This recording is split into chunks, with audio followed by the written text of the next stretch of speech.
are loving you. Mothers and fathers, husbands and wives, sisters and brothers, friends for life won't live in the past. All I wanna do now is making it last. We pick up with a quick recap of last week's episode, which flows right into this week's. Do enjoy. Time for another conversation. Welcome to Making It Last podcast, where it's all about helping us to have better relationships, not just with ourselves, with other people. And we're speaking with Suzanne Brown. She's an author of the book 1 Year of Thankful Thursday, and she's a life simplifier and encourager. You think about That's true. humongous That's giants true. like Martin Luther That's King true. Jr. That's true. He didn't get to live to see, right? So many people are willing to be so grateful right now that it almost comes to a place. It doesn't matter if I ever know or ever see. It doesn't matter. You know, I'm choosing this. I'm going to stand in this regardless. I refuse to give in. I am going to do my best, come hell or high water, and I'm going to be the best version of me, and I'm going to have a positive ripple effect, whether I ever see the results of that or not. That's powerful. But I think a lot of people don't want to do that. So I think that's why it's easier to say, those potholes are your problem, Corinne, not mine. Because they want to see the right now. They want to see the instant. They want to see. Now, here it'd be interesting if you told them, hey, if I recorded you fixing that road and put it on social media, it went viral, would you be interested? Yes. Isn't that interesting? So, but they'd be doing it for the wrong reasons, right? And I think that kind of started with the whole everybody gets a trophy generation. You know, I wasn't The spirit of raised in that. entitlement. Like, yeah, you know, you would go to a soccer game. There was a team that won, a team that lost. It doesn't mean something's bad or right. It's just how the world works, you know. And the teams would go congratulate each other, good game, and they'd all go out to pizza together. It wasn't a big deal, you know. You learn something from that. In school, you got an A, B, C, D, or F, you know, and just is what it is. So I think that there is a real problem with, and it starts with gratitude. I really just think everything has to start with gratitude, because it becomes a snowball effect to roll into the I and the B and the E. And then it becomes contagious. And then it becomes a rolling circuit where you keep going back through it. True. You know, before we got on our call, I was like, Lord, thank you for Noreen. Thank you. There's people like her in the world. Thank you. You know, that are just so gracious and kind. We should tell your audience, I actually missed our first appointment interview. And so how gracious you are to allow me to try again. And, you know, I was thanking God for you. I thought, okay, what is my intention here? I want to go on here and serve her in any way that can help her and help lift up her mission and her audience and who she's serving. And so if you're ready, I can tell you the next step after that. Yes, go right ahead. So far, you've told us of gratitude and tell me what the two I's are for again. Intention to invest. Intention to invest. And then you also flip it around, invest in your intention. Okay. All right. So now we're moving on to the V. Yes. So the V is for vision.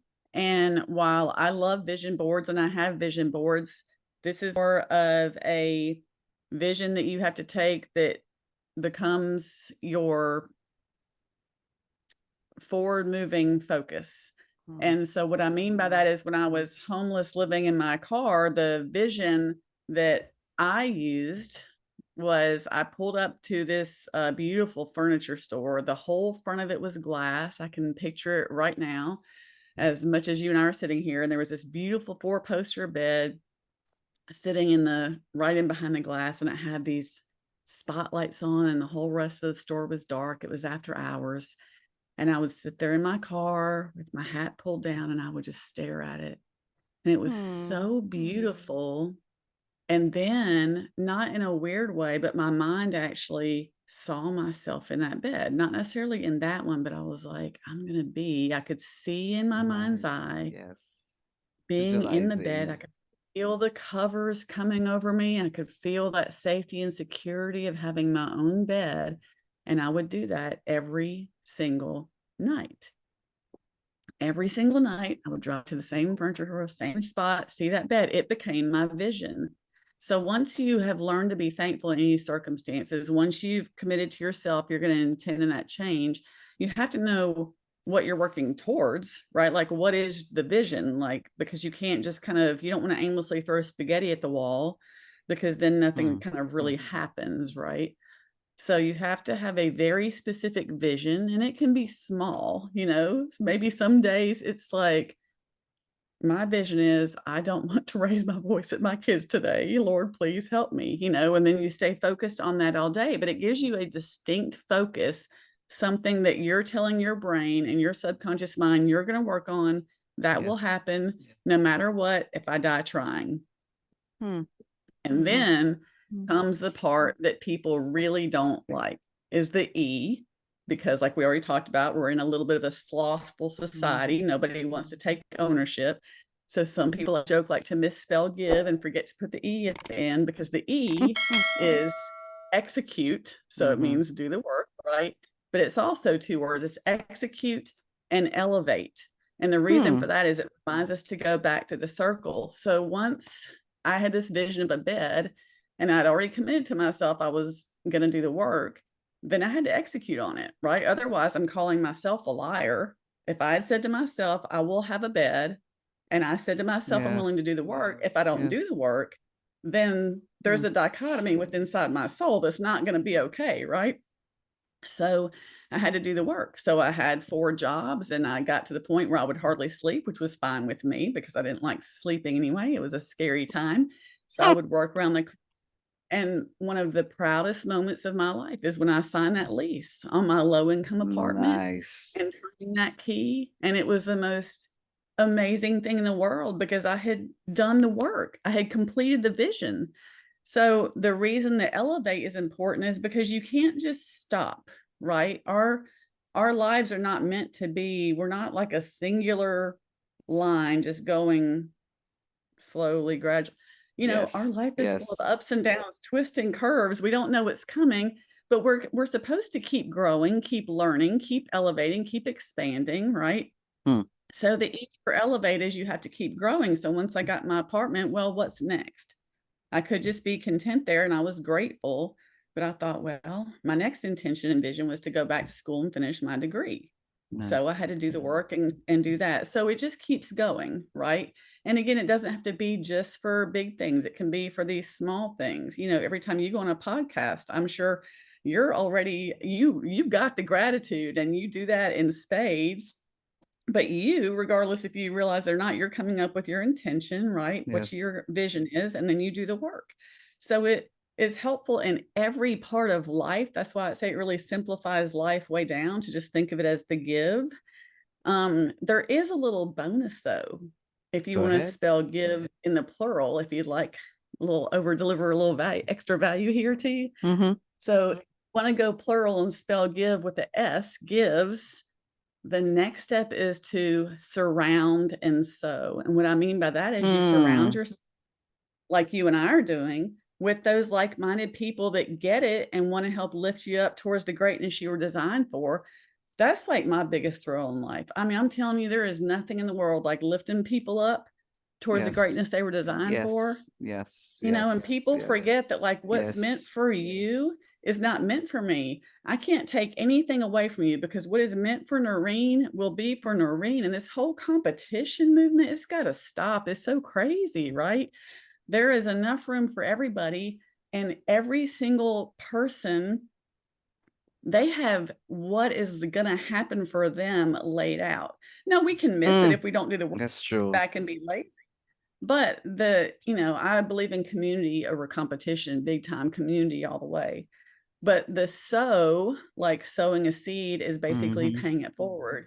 Then you got to share that with others. You become the teacher. Then you have to bring people into your world, into that beautiful world that they were made for, and lift them up, just like you wanted somebody to lift you up when you were 5 steps back or 10 steps back from where you are. So that's how I like to simplify anything in life. I love that, because I really, and the older, age is a beautiful thing, because the older I get, I realize that we really complicate life and complicate things that really don't need to be complicated. So I do appreciate what you just said. And really, if we start out with gratitude, and I like what you ended with also, the whole idea of sowing, because one of the things that I believe God has given me the gift for is that I will see talents in people and help them Yes. to actually explore and to flourish and to grow. So I love that. I know before we started recording though, you mentioned that you do have a bonus for my viewers and for my listeners. So tell us about that before we go. Oh, yes. So sometimes after people have, this was born after the book, after people have read the book, they said, but how do you do it? What's the how to, like how I just gave your audience and you the tactical of how to simplify? So I came up with 5 of my toolbox trademarks that I use on an everyday basis of how to cultivate that heart of gratitude, because we're not naturally grateful creatures, right? Naturally, we're selfish. Naturally, we're absorbed. But this is a how-to cheat sheet, basically. So if you go to bonusgiftfromsusan.com, it'll pop up a 5-day gratitude guide and journal, but I've made it even better.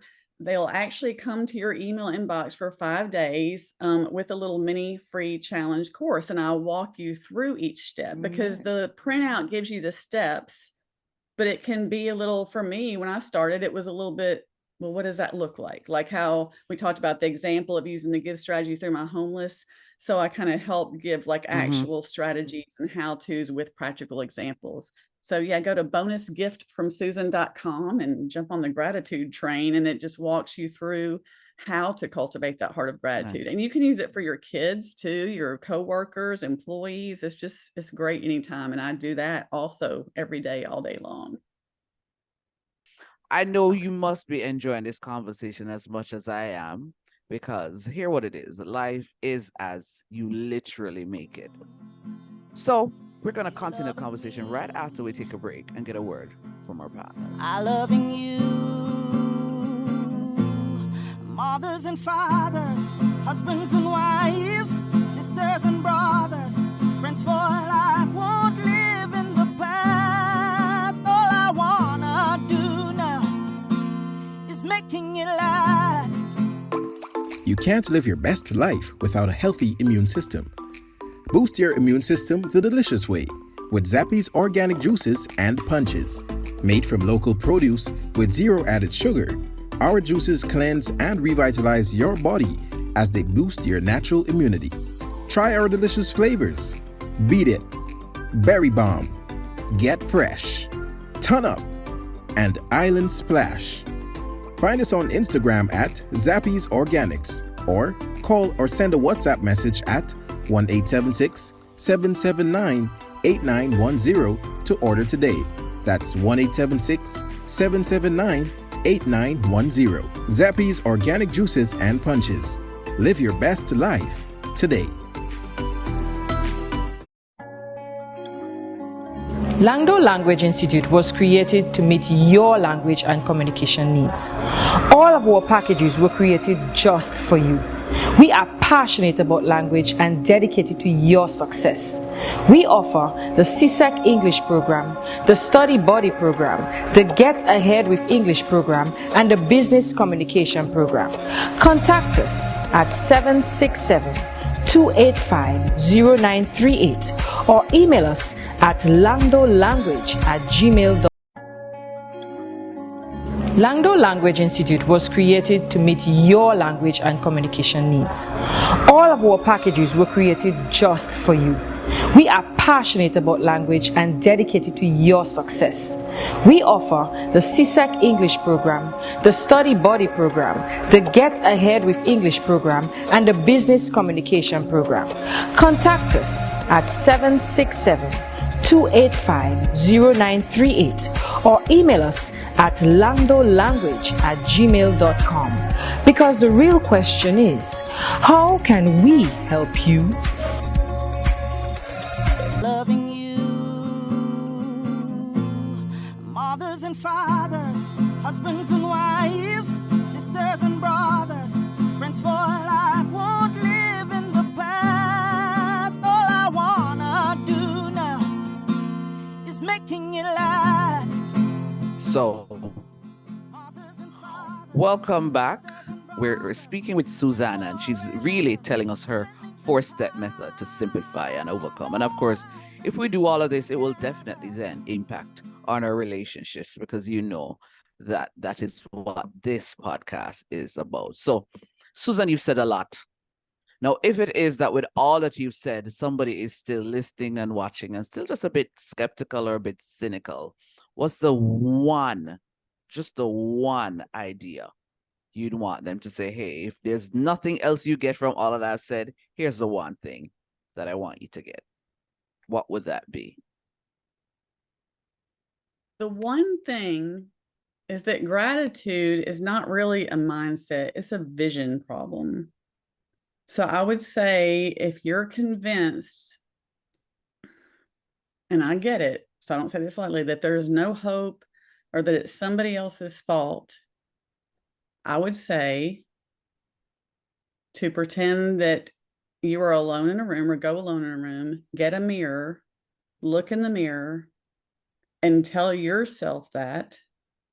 Say, look in the mirror and say, it's somebody else's fault. And then realize that you just had to own that with your voice in your face. And then with that, say, wow, I have a voice and a face. I have mouth that can make words. So I challenge somebody to do what I call the opposite game.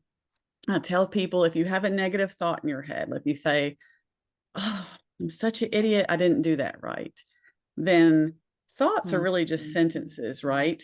If you're going to entertain the negative, you have to promise me you're going to at least say the opposite. Whether or not you believe it is not the point right now. So if you say, it's not my fault, somebody else's problem, then you have to require yourself to say the opposite. Well, I could at least try something and maybe it would help. Or if you say, I'm such an idiot, I didn't do that right, then you need to flip the script and you need to say, well, I did try and I learned what not to do, so now I'll try something different.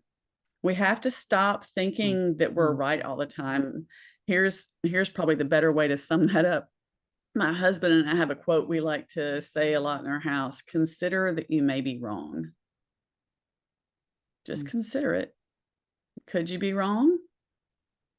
Because even if you're not, it puts you in a state of humility where you're able to show kindness and entertain why people might be where they are. And you're able to actually have stronger boundaries and not let the negativity affect you so much. But it also kind of makes you realize you could do something about it. Could I be wrong? And just sit with that in the mirror. Could I be wrong?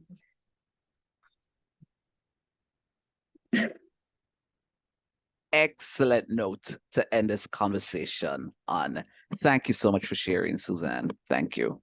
Oh, and come find me if you want to hear more. Go to susan-brown.com, or our new site will be up soon at susanbrowncoaching.com. And yeah. Yes. Thank you. Thank you so much for sharing, Suzanne. That was an excellent note for us to end on. Consider if you're wrong. If only a lot of us would apply that, we'd have better relationships. This was Making It Last podcast, where it's all about helping us to have better relationships, not just with ourselves, but with other people. I'm Noreen Daly. Until next time. I loving you. Mothers and fathers, husbands and wives,